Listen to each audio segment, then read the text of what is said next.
China के लिए Taiwan इतना इम्पोर्टेंट क्यों है? क्या चाइना ताइवान पर हमला करने जा रहा है? Do you think China could invade Taiwan? Could, should, would, those are key words there. In terms of capability, I think China clearly is developing a capability. As you know, China is a very much a growing, not only economic power and political power in the world, but they are very much a growing military power in the world. अस्सलाम वालेकुम everyone. China की warning के बावजूद US की जो house of representatives की speaker हैं Nancy Pelosi, वो विज़िट करती हैं ताइवान का, जिसके रिस्पांस में चाइना ताइवान के करीब अब तक की सबसे बड़ी मिलिट्री ड्रिल्स करता है।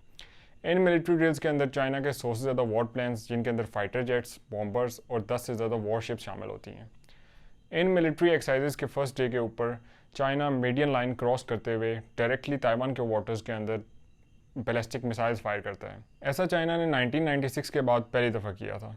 चाइना ने चाइनीज़ कोस्ट से 180 किलोमीटर आगे जाके ताइवान के अराउंड 6 जोन के अंदर ये मिलिट्री एक्सरसाइजेस की हैं।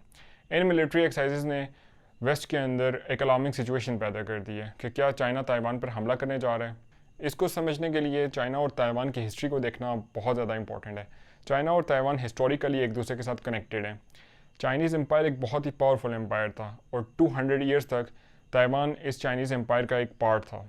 फिर जापान ने चाइना को शिकस्त दी और ताइवान को टेक ओवर कर लिया। 50 ईयर्स तक जो ताइवान का कंट्रोल था वो जापान के पास रहा। उसके बाद वर्ल्ड वॉर 2 के अंदर जापान को बुरी तरह शिकस्त हुई और एक बार फिर से चाइना ने ताइवान को रिक्लेम कर लिया। उसके बाद 1949 के अंदर चाइना के अंदर एक सिविल वॉर शुरू होती है। इस सिविल वॉर के अंदर कम्युनिस्ट फोर्सेस और नेशनलिस्ट फोर्सेस एक दूसरे के मुकाबले होती हैं। यूएस कम्युनिज्म को पसंद नहीं करता, इसलिए वो नेशनलिस्ट फोर्सेस की सपोर्ट करता है। मिलियंस ऑफ डॉलर्स की एड के बावजूद जो नेशनलिस्ट फोर्सेस हैं वो हार जाती हैं कम्युनिस्ट फोर्सेस से, और कम्युनिस्ट फोर्सेस टेक ओवर कर लेती हैं चाइना का जो मेन लैंड है, और नेशनलिस्ट फोर्सेस भाग जाती हैं ताइवान के अंदर। इस तरह 2 डिफरेंट गवर्नमेंट्स फॉर्म हो जाती हैं, एक बीजिंग के अंदर और एक ताइवान के अंदर। बीजिंग के अंदर जो गवर्नमेंट होती है वो चाइना के लिए एक ब्रांड न्यू नाम के साथ सामने आती है, People's Republic of China PRC, जबकि ताइवान का आज भी जो ऑफिशियल नेम है वो रिपब्लिक ऑफ चाइना है ROC। अब एक गवर्नमेंट बीजिंग के अंदर और दूसरी गवर्नमेंट ताइवान के अंदर, अब ये दोनों गवर्नमेंट्स क्लेम कर रही थी as a true representative of China, लेकिन 1970 के अंदर UN के अंदर एक रेजोल्यूशन पास होती है और UN के अंदर जो रिज़र्व सीट है चाइना के लिए वो PRC, People's Republic of China को मिल जाती है, जिसके बाद जो ताइवान का स्टेटस है वो एक बार फिर से क्वेश्चन मार्क बन जाता है। लेकिन चाइना के अकॉर्डिंग ताइवान का जो स्टेटस है वो बिल्कुल क्लियर था।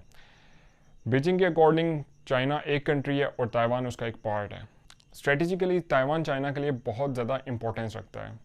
अगर चाइना और ताइवान की रीयूनिफिकेशन हो जाती है तो चाइना जो पीपल्स लिबरेशन आर्मी है उसको ताइवान के अंदर डिप्लॉय कर देगा, जिसके बाद वेस्टर्न पैसिफिक के अंदर चाइना को एक स्ट्रेटेजिक एज मिल जाएगा, जो कि एक डायरेक्ट चैलेंज होगा जापान के लिए, जो कि एक बहुत ही इंपॉर्टेंट एलाय है यूएस का। इसके अलावा साउथ चाइना सी के अंदर ताइवान वही राइट्स क्लेम करता है जो राइट्स क्लेम करता है चाइना। साउथ चाइना सी के अंदर बहुत बड़े रिजर्व मौजूद हैं ऑयल और गैस के। इसके अलावा ये एक बहुत ही इंपॉर्टेंट इंटरनेशनल ट्रेड रूट है। यूएस हर साल यहाँ से बिलियंस ऑफ डॉलर्स की ट्रेड करता है। दुनिया की जो 40% लिक्विफाइड गैस है वो इस ट्रेड रूट से पास होकर जाती है। एक एस्टीमेट के मुताबिक साउथ चाइना सी से हर साल $3 ट्रिलियन की ट्रेड होती है। अगर चाइना और ताइवान की रीयूनिफिकेशन हो जाती है तो इससे एक स्ट्रेटेजिक एज मिल जाएगा इस रीजन के अंदर चाइना को, और यूएस का जो इन्फ्लुएंस है वो बिल्कुल ख़त्म होने के करीब आ जाएगा। चाइना की जो कम्युनिस्ट पार्टी है वो चाहती है कि ताइवान की चाइना के साथ एक पीसफुल रीयूनिफिकेशन हो जाए, लेकिन अगर ऐसा नहीं होता तो वो फोर्स यूज़ करने के लिए भी तैयार हैं। चाइना की पीपल्स लिबरेशन आर्मी पिछले कुछ अर्से से मॉडर्नाइजेशन के प्रोसेस में थी, जिसके बाद इस टाइम चाइनीज़ आर्मी दुनिया की सबसे पावरफुल आर्मीज़ में से एक आर्मी है।